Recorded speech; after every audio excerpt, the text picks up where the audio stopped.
What's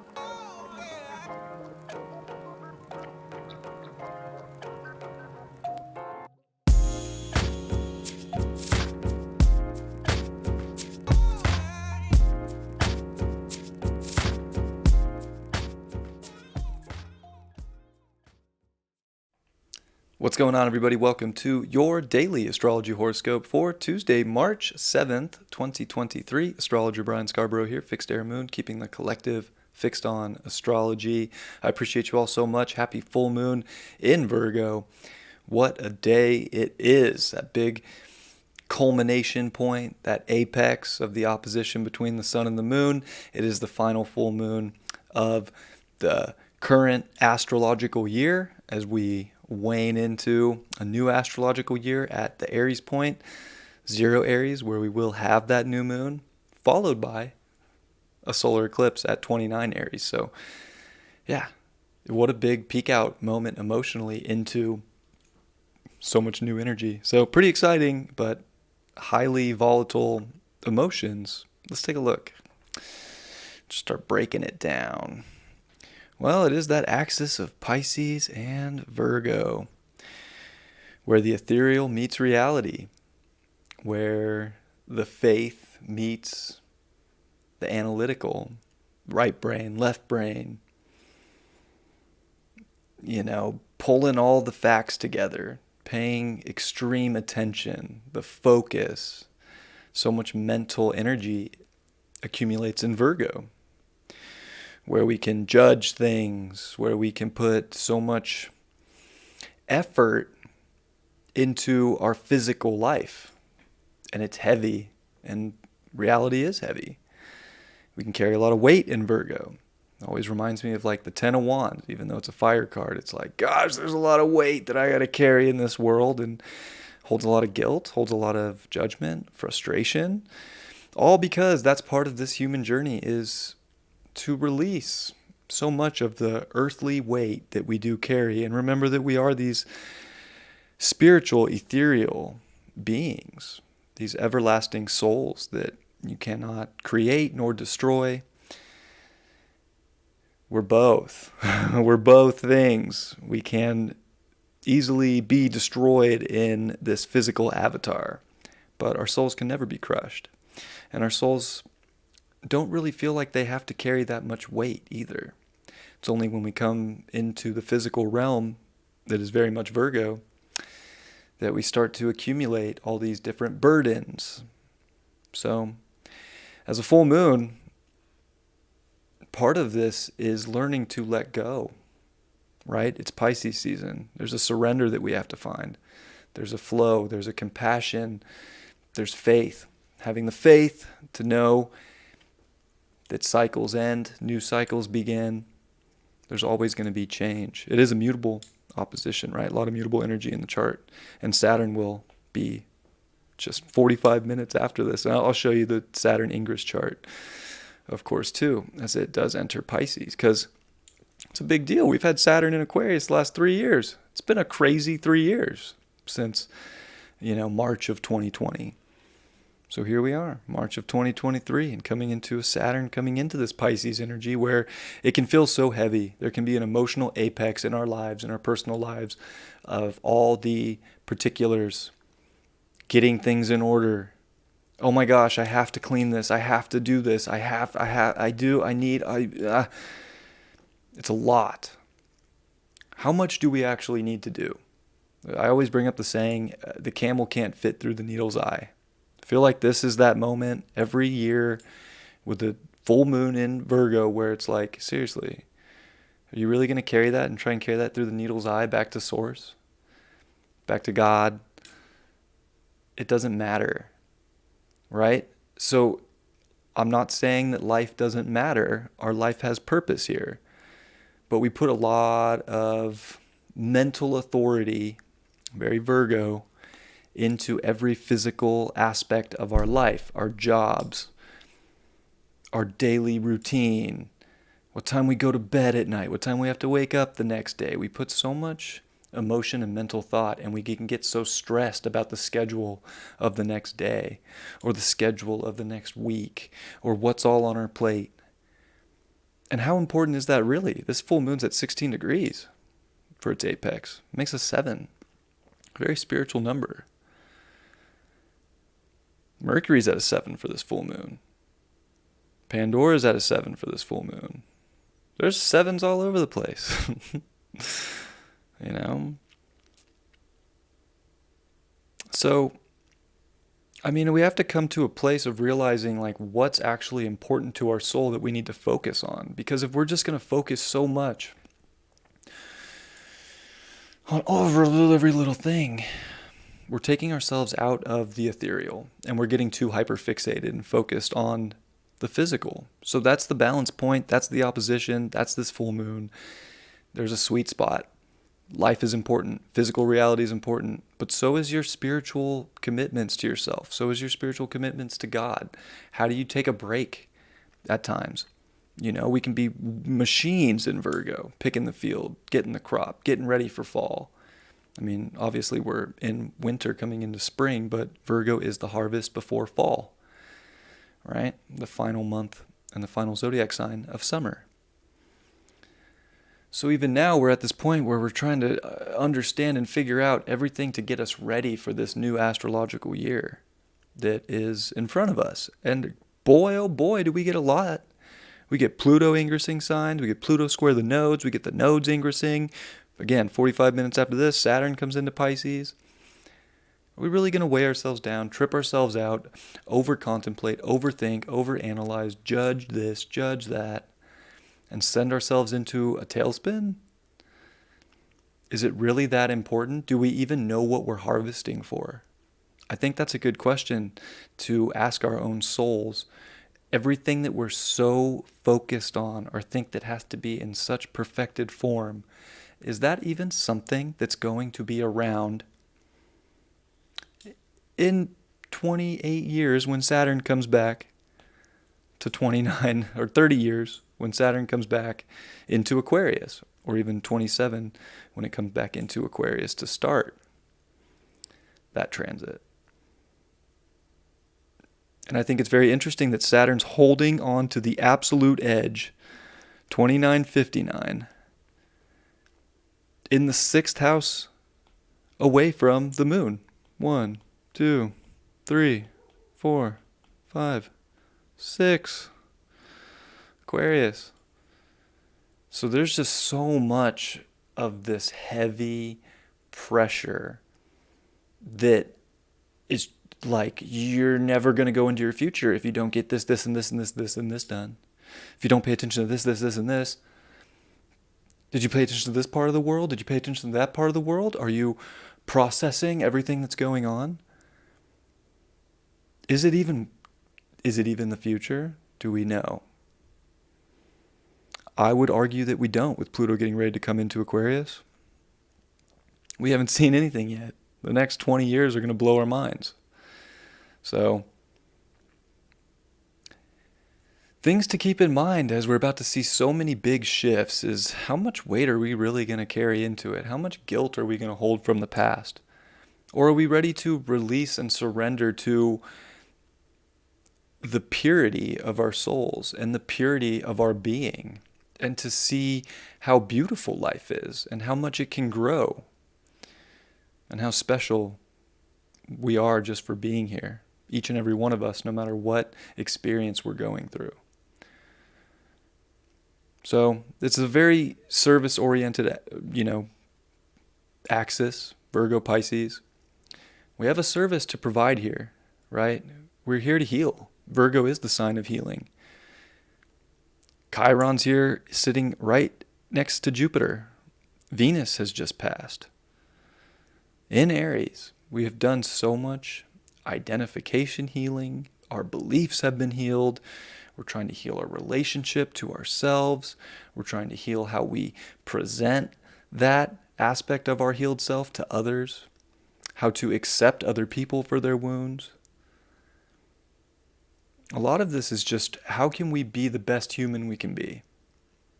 And there is no rule book for what that looks like. And it's all very subjective. What one person's version of a best human is completely different than another person's. So there is no perfected form that we can all lean on in terms of being a human, or what service should be provided, or what's most important.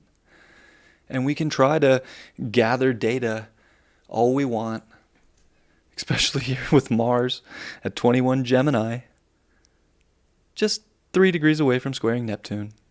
And we're starting to feel that. So it's like we want to present all this truth, all this data, all this fact. But it's like the universe and consciousness, and it's just so vast. There's no way to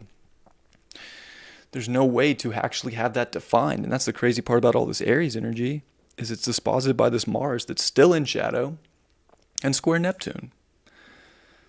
And the sun's even working on its square over to Mars, which is going to build up into next week. So when I look around to this astrology, it almost makes me laugh, because we care so much about all the little things, or we pay attention to all the little things that people are doing, or what they're trying to think, or we'll get very South Node Scorpio right now and try and psychoanalyze the president of another country, our boyfriend, our girlfriend, our lover, our friends, our boss, people we see on the internet. Like, we'll get so into this deep psychological point that doesn't even matter, because does it have anything to do with you? Taurus is like your relationship to yourself, your self-worth, your self-value, your confidence. It has nothing to do with everybody else. But yet, here we are realizing how much Saturn in Aquarius and Jupiter meeting with Saturn at 0 Aquarius on the winter solstice of 2021, Mars, Venus conjuncting at 0 Aquarius, Pluto getting ready to conjunct, all that energy that met in the past at 0 Aquarius on March 23rd. Like we want to have all these complicated equations figured out. And it's so funny, because does it actually clean up and purify our reality to a place where we feel like we're giving our best self, our best service? Or does it just take us away from a more compassionate nature that we can have within ourselves, that we deliver to others in our lives? So it's a very interesting one. I think this new moon's very important. It's really time to stop judging. It reminds me of gossip. Do we really need to sit here and identify all these wounds in others and, dig at people and hit their weak spot? Do we need to do that to ourselves? Or is it time to let go and to purify and to see that we're all so human, and this reality is constantly changing, and it always has been, and it always will be, and we are just here to flow through it. And we will create, and we will achieve, and we will do what we're here to do. There's no question about it. There's plenty of people and plenty of souls that came here to do amazing big things for the collective in this life. And there's plenty of souls that came here to maybe never get the recognition, but it was never about public recognition. It was always about the recognition and the nurturing and the love that they could show themselves by doing the most mundane, which Virgo is the sign of the mundane. So we're having to release a lot that we think we have to do to really find out what purpose is. What is our mundane that we came here as individuals to work on, to heal, to move and to shift, but without getting so critical that we end up in tears, because it's highly emotional. And by the end of the day, the moon's going to oppose Neptune. It's going to square Mars. There's going to be a big T-square to Mars as the moon comes into that 20th degree into the later afternoon. Because remember, this full moon's at 4:40 a.m. on the West Coast. So we'll just fast forward to 5:34 a.m. on the West Coast, because that is when we see Saturn in Pisces. It actually blows my mind that when we see Saturn come into Pisces, it's literally conjunct the ascendant and in the 12th house. That's a trip to me. There's so much karma to Saturn in Pisces, it holds everything all in one.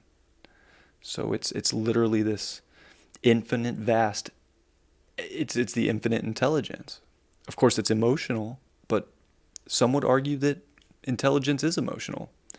Some people argue that water holds memory. I think that's true. And actually they say that in Frozen. Frozen 2, Olaf says it, but I was watching that with Sterling and I was like, yep, resonates. Actually, that movie is very spiritual in its own right. And I know there's a lot going on with Disney these days, but hear me out. Anyways, Saturn ingresses into Pisces. It's not coming back into Aquarius. It's only going forward over the next 3 years. And 2.5 years, it will come into Aries, but it will retrograde back and finish off its 3-year cycle in Pisces. It is going to, by the time 2.5 years comes around, meet with Neptune. There's just quite a bit going on in this infinite intelligence, this infinite emotion, these cycles that we go through the ethereal into the reality. Saturn rules reality. It's our physical, harsh realm that we get hexed into because Saturn has a hex on it, the planet in astronomy, if you look at it.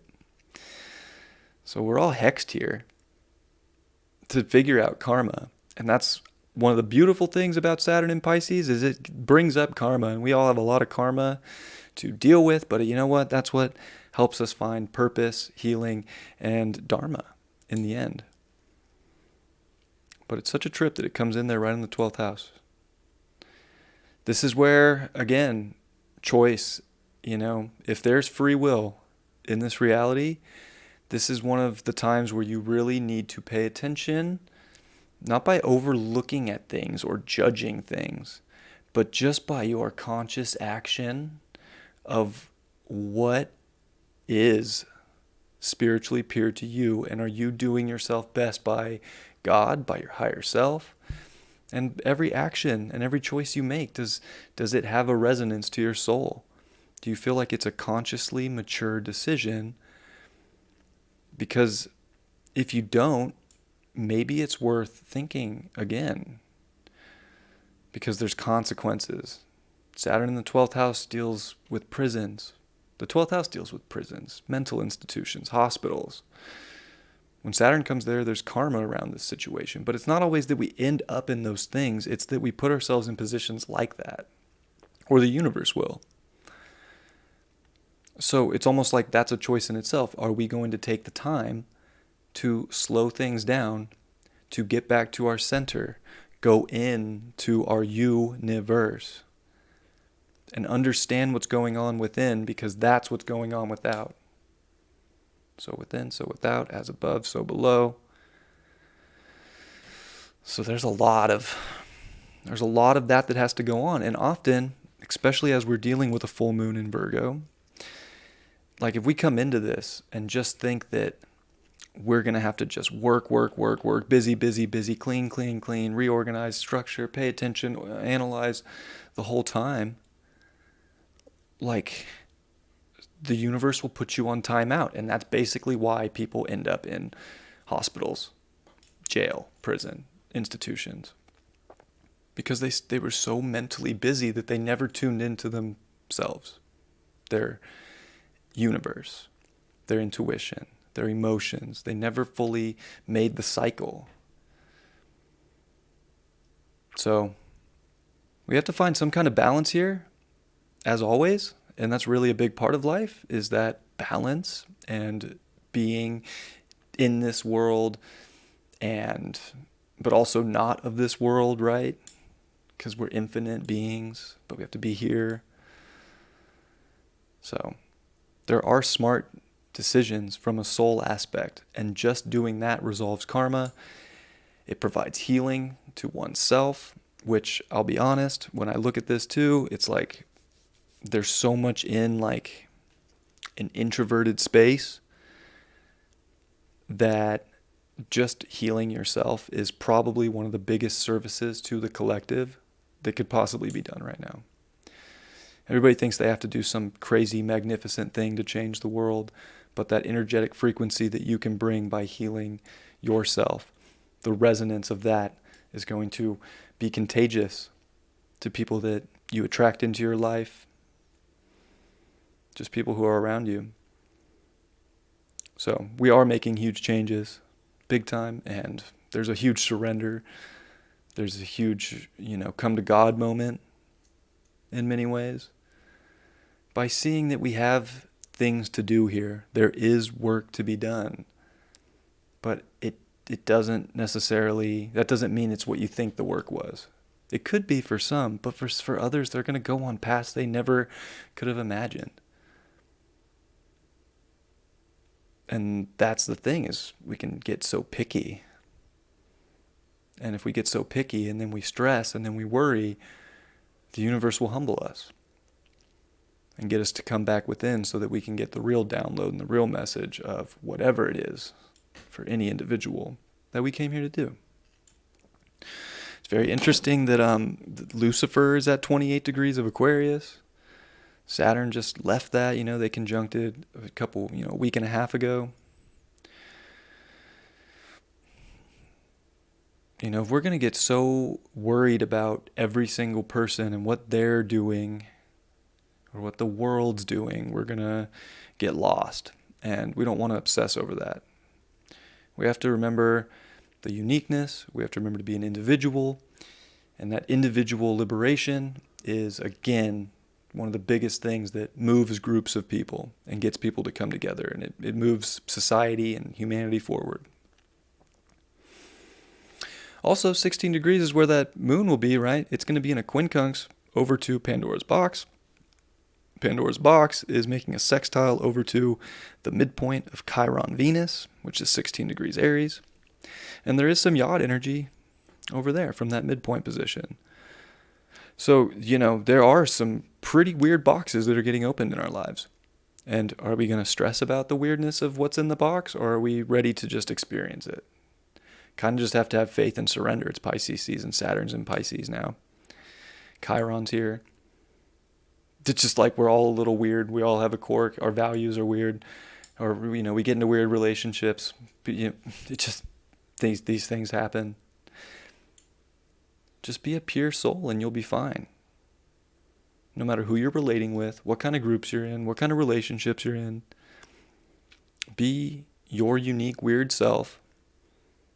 And that's honestly the most pure thing you can do right now, because we're all a little weird, we're all a little off, and we all have some box we got to open in our lives. It's also the moon's going to be making that trine over to Uranus. The sun's making its sextile over to Uranus, so Uranus is playing, of course, a huge role in this full moon, which is bringing up more liberation, especially for what I just said about unique value systems. Seeing that we all have it. We're all a little weird and quirky about the things we like. I like a lot of weird things, right? Some people might think they're cool, but others might not. We're all that way. So it's just like, are we really going to keep judging people for their values, for the things they want? Or can we just come to a pure place in ourselves where we accept, there's a lot of souls on this planet, and every single one is unique. It just is what it is. They're going to have different values. You can liberate yourself by realizing yours and then doing the necessary weird movements to live that reality and to grow and nurture that special energy that I think is really trying to pop. But it's so funny because we can also try to look too cool or look too perfect, or I'm not in perfected form. I have a zit. My hair doesn't look good today. We get so worried about all these stupid things that don't matter when all we have to do is be a soul in a human body and express probably what God would want is happiness, joy, love, all the high vibrational frequencies that we can emotionally emit. So we're definitely let's figure some of these things out in our lives. That's why I think this is really important. If we can figure some of these things out, it's going to make the transition into Saturn in the collective 12th, into Pluto, into Aquarius, so much easier. So I think this is a big deal. Let's hash these things out, release these things, There's just certain areas we're way too particular about how things need to look, or for ourselves and others. It doesn't have to be that way. Get into your uniqueness. If there was anything Saturn should have taught us in Aquarius, it was that it's a weird, cold, odd world. But you know what? That's actually what makes it kind of exciting and edgy and fun and cool. And you know what? We're all that way, and we have that within us. So why not find the ones that tribe with you and move on, instead of worrying about the ones that don't? Who cares? There's this rapper, it's like a rapper from London. His name's Starslinger. And I forget the name of the song, but he kind of just like busts out some, like, just a little slow rap version of a bunch of philosophy. And one of the things he says is 33% of people on this planet will love you. 33% of people on this planet will hate you. 33% of people on this planet won't give an F about you. Don't spend a single second of your day and your routine worrying about anybody who doesn't love you. Don't worry about it. You can have compassion, you can have love, but you don't need to worry about that nonsense. It has nothing to do with you. Anyways, drop some good wisdom in that song. All right. What's trippy is that Mercury has been foreshadowing this space between 0 and 7 degrees. Even if I go back to the chart we were just looking at, and I look at Mercury for the exact full moon, like, it just finishes at 7. It just leaves where the zone of which Saturn's going to be in shadow and retrograde. So there's been such a foreshadowing of some really, I don't know, talk about all the stuff I've been saying about Pandora's box. Like, Pisces is a mess. Virgo is all clean. Kind of funny, that's where we're at with all this, and a full moon here. And then Mercury just kind of lost, but at the same time, kind of saw the infinite intelligence future come through it.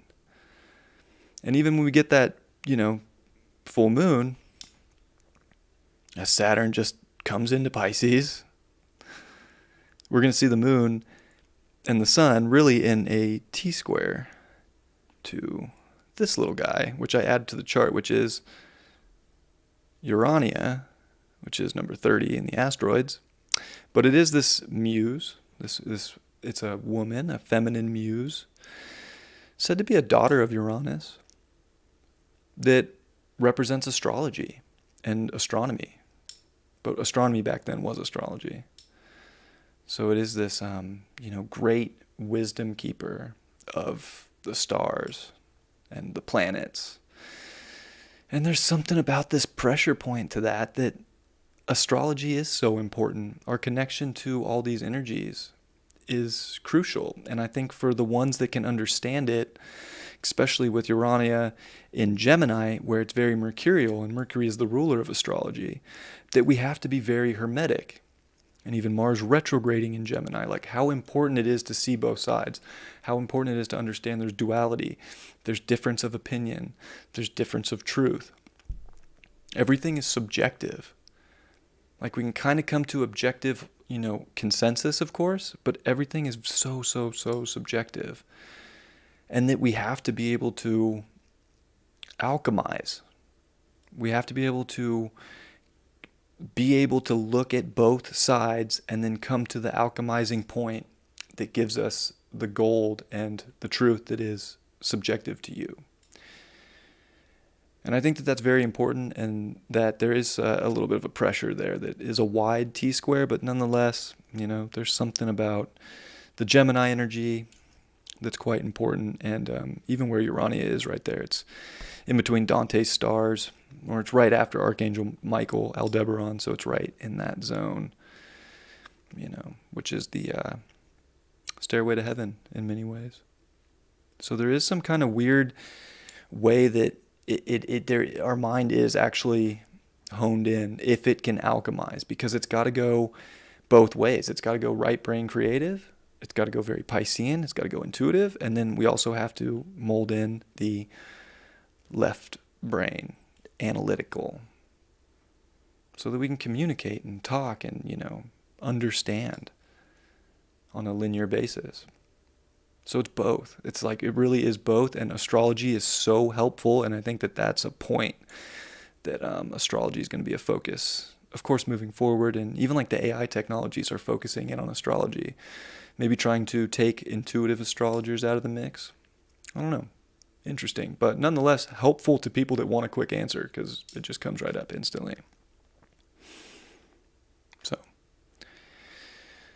what else do I want to touch on with all this? I've talked for a minute here. 30 minutes. Oh my gosh. Yeah, I think I've said just about everything I need to say.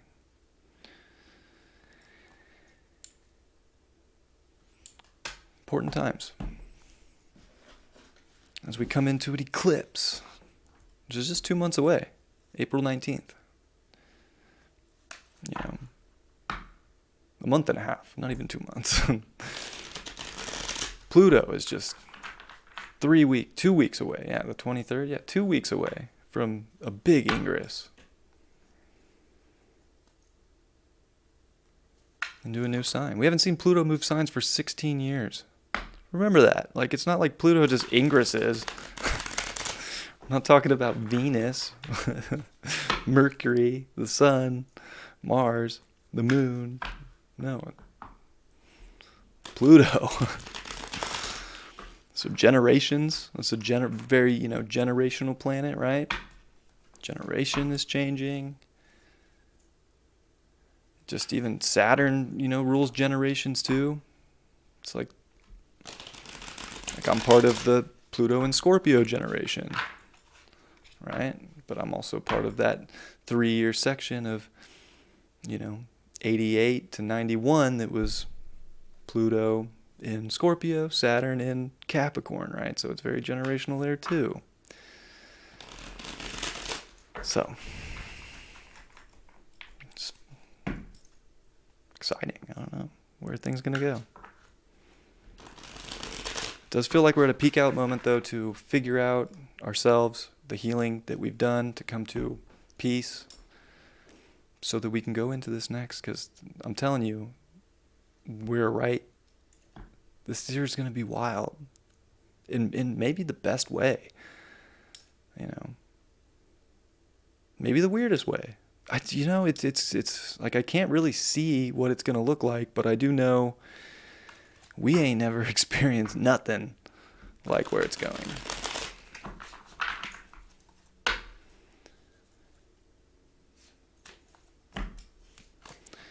All right, we've got the Justice card in reverse. It's almost like that's one thing we want so much is justice. I have to get justice.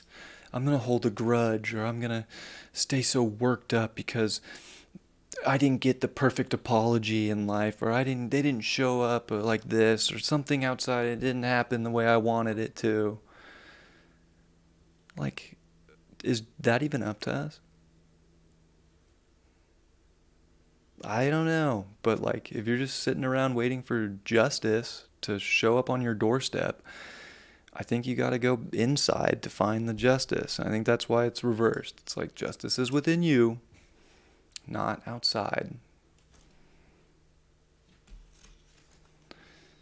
4 of Cups, upright. Oh, I thought it was upright because I was looking at her upright. 4 of Cups in reverse. It's so funny. This card, I pulled it the other week out of this deck, and it was upright. And I was like, gosh, she looks like she's just waiting, just bored. Like, just going to keep waiting. Like, what are we waiting for? If we're looking for inner justice and alignment with both the ethereal, our souls, our physical lives, that we do get to be mutable, that we do get to be hands-on and make changes for, are you really just going to, like, not do anything about it? Or are you ready to do something? Maybe it's just an emotional understanding right now. Maybe it's an emotional cleanup, an emotional alignment, an emotional justification, so that we can see that there is such a nice way to go. There's some way, there's something that the universe is showing us because we karmically signed up for this, and there's a decision that we get to make today. maybe tomorrow. But something. But it's almost like if we're just going to pretend like we're bored and we don't see any opportunity, I guess we're not justifying life from where we actually do have control inside of ourselves. And the Ace of Wands, well, I usually say that's, God handing us the baton. This one, there is, a lock.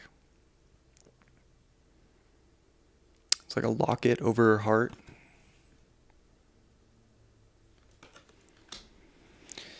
Probably with Pluto coming into Aquarius, the coldest sign, we have to remember the polarity of Leo, which is the heart. And that if we don't unlock our hearts now and come to that self-love, that compassion, that, we might lock ourselves in a cold, cold place. Saturn coming into the collective 12th house. Like, we don't need to do that.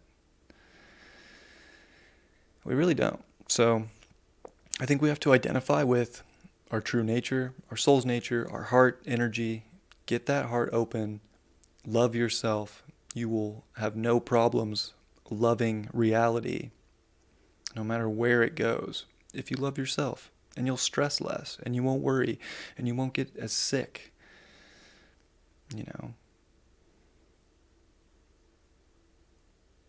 So that's what I got for you guys.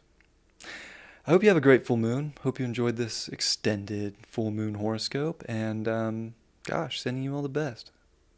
There's no reason we can't purify into an unconditional place of understanding our infinite potential to resolve karma, to heal wounds, to accept ourselves and others, to be our unique self, to see both sides of every situation, because there is just that to everything. It'll help us. We'll alchemize. We'll adapt. And that'll help us react.